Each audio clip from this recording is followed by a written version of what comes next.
You know that feeling, right? That internal tug of war where one part of you wants to do one thing and another part wants the exact opposite. It can feel like total chaos inside. But what if that conflict? What if it's actually part of a predictable design? What if understanding the blueprint could actually help you win that battle? Okay, first up, the human blueprint. Let's start by unpacking the fundamental components that make you, well, you. So, the thinking here, based on passages like 1 Thessalonians, is that a human being isn't just a body and a soul. It's actually a 3-part design. You've got the spirit, the soul, and the body.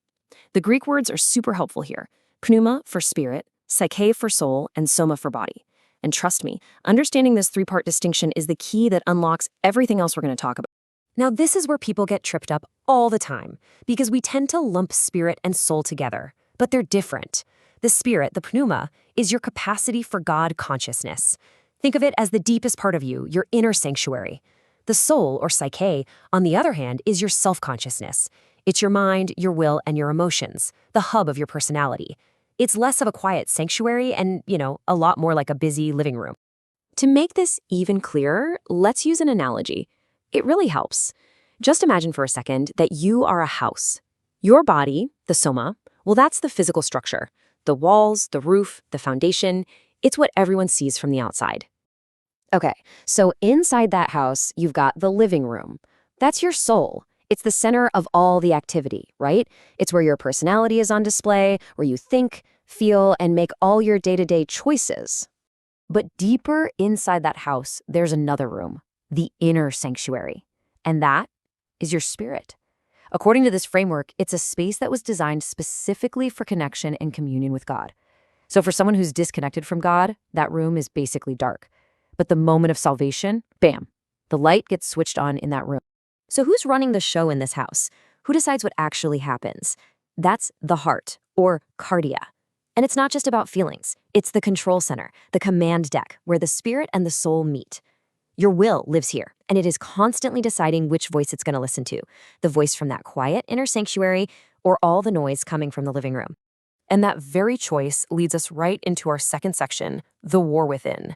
I mean, if we have this incredible God-given design, why does life so often feel like a total battleground on the inside? Okay, the source material is crystal clear on this.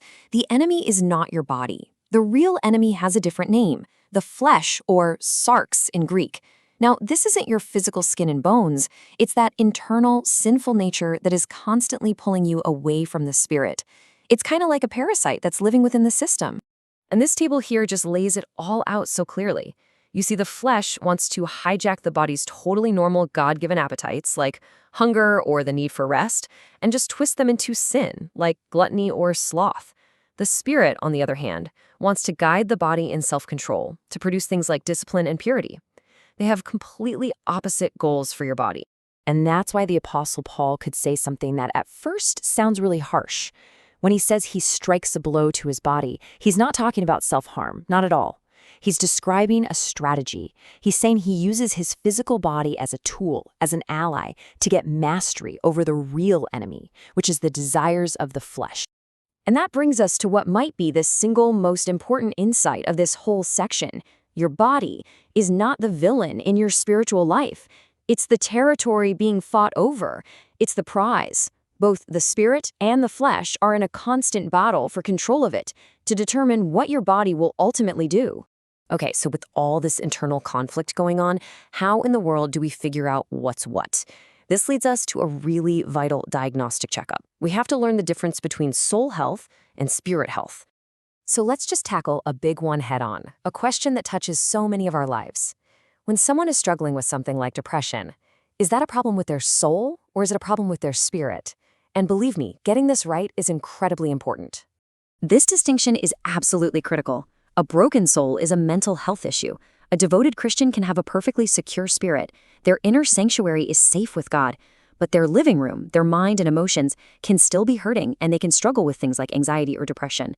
A dead spirit, though, that's a spiritual state. Someone can look completely fine on the outside, totally put together, but be spiritually disconnected from God. Here's the key takeaway. We have to stop confusing a hurting soul for a rebellious spirit. They are not the same. So we've got the blueprint. We understand the battle. So what do we actually do about it? This brings us to our final section, taking back the wheel and figuring out how to live a spirit-forward life. All right, let's use one last analogy to really bring this home. If your body is the car and your soul, your minds and emotions, is the steering wheel and the dashboard, then there's really only one question that matters. Who is in the driver's seat?